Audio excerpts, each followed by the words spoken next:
Bonjour à tous. Aujourd'hui, plongeons dans le monde fascinant de l'automatisation industrielle avec un sujet tiré de l'examen du BTS CIRA de 2016, l'étude de la régénération de deux adoucisseurs. Ce qui m'intéresse particulièrement, c'est de me pencher sur la partie automatisme et régulation. Cependant, n'ayant pas à ma disposition deux adoucisseurs, je vais les simuler. Dans cette étude, notre objectif est de simuler un compteur d'eau volumétrique afin de déclencher la régénération automatique après le traitement de 400 m3 d'eau par le ballon. Le compteur doit émettre une impulsion tous les 10 litres d'eau utilisés. Pour ce faire, je vais utiliser le logiciel TIA Portal V17 et simuler un CPU S7 1200 de Siemens. Partie 2. Compteur CTU, Counter Up.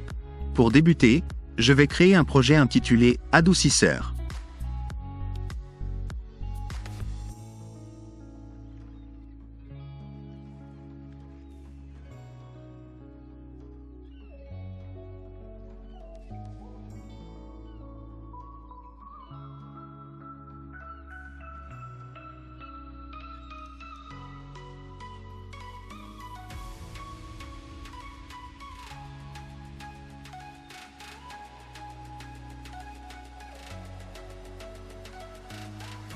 Ensuite, dans les blocs de programme, je vais créer un dossier nommé 00 compteur eau. Cette organisation me permettra de mieux classer les programmes en fonction de l'équipement. À l'intérieur de ce dossier, je vais ajouter un bloc DB compteur eau et une fonction FC compteur eau.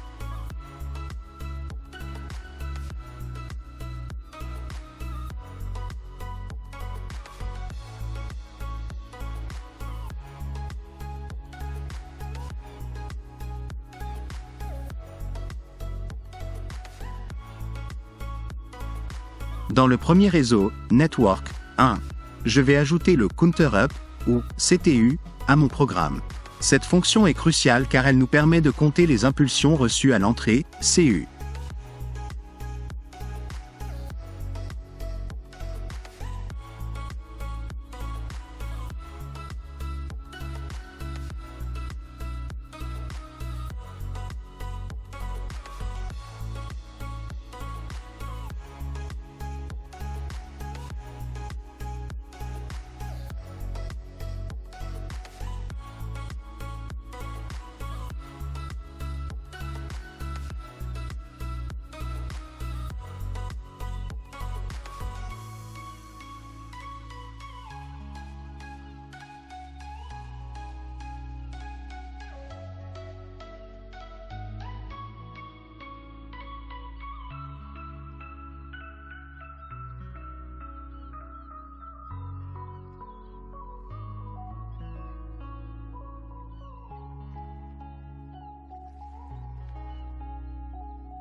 À chaque impulsion, le compteur incrémente de 1. La valeur actuelle du compteur est disponible en tant que sortie CV. Lorsque le CTU atteint la valeur indiquée dans l'entrée PV, la sortie Q devient active, déclenchant ainsi une demande de régénération automatique du ballon. De plus, si le paramètre de réinitialisation R passe de 0 à 1, le compteur sera remis à 0. Il est important de noter que, pour le moment, nous ne traitons pas des unités de mesure. Ce sujet sera abordé plus en détail dans les prochaines sections de la vidéo. Temporisateur de type ton, Timer on Delay. Maintenant, nous devons générer des impulsions pour activer l'entrée CU du compteur. Pour cela, nous allons mettre en place un dispositif appelé clignoteur. Un clignoteur est un mécanisme permettant de faire clignoter un signal de manière régulière, similaire au clignotant d'une voiture. Il peut être dans un état allumé ou éteint.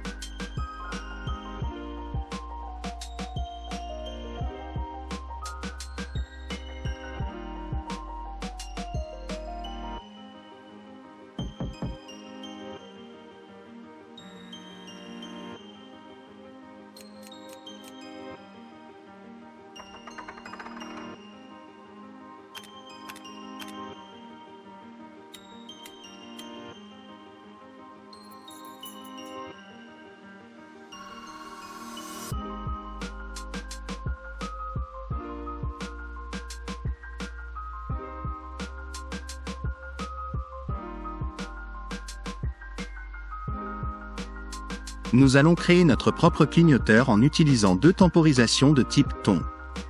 Les temporisations sont des outils permettant de créer des retards programmés. Vous pouvez utiliser autant de temporisation que nécessaire dans votre programme, sans limite, tant que la mémoire de l'unité centrale de traitement le permet.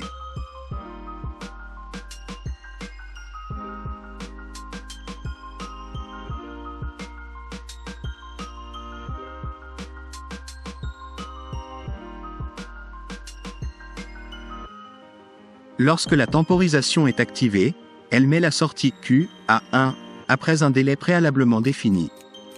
Pourquoi avons-nous besoin de 2 temporisations?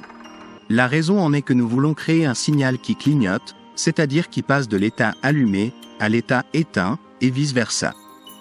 En utilisant 2 temporisations, nous pouvons contrôler le temps pendant lequel le signal reste dans chaque état, permettant ainsi un clignotement régulier et contrôlé.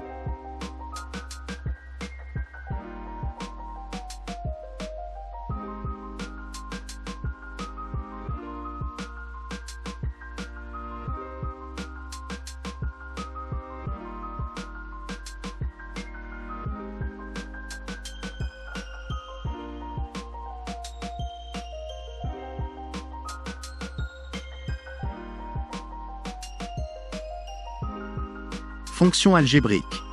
Nous nous attaquons maintenant à la simulation du compteur volumétrique afin de générer des impulsions correspondant à chaque tranche de 10 litres d'eau, malgré l'absence de compteur réel. Pour cela, nous devons convertir le débit d'eau, exprimé en mètres cubes par heure, en millisecondes pour l'activation des temporisateurs. Prenons l'exemple d'un débit d'eau nominal de 15 mètres cubes par heure. Dans un premier temps, nous convertissons ce débit en litres par heure, ce qui nous donne 15 000 litres par heure. Ensuite, nous transformons ce débit en litres par seconde, équivalent à environ 4,667 litres par seconde. Ainsi, pour chaque impulsion correspondant à 10 litres d'eau, nous calculons le temps nécessaire, soit environ 2,4 secondes. Cependant, comme 2 temporisations ton alterneront pour un clignotement complet, nous divisons ce temps par 2, ce qui nous donne 1,2 secondes pour chaque temporisation ton. Nous procédons ensuite à la conversion de ce temps en millisecondes, ce qui nous donne 1200 millisecondes, pour ajuster l'entrée PT des temporisateurs. N'oublions pas de convertir le type de données réel en DINT, puis de DINT en time, car l'entrée PT du temporisateur n'accepte que des valeurs de type time. Voyons le résultat concret de l'ensemble du programme.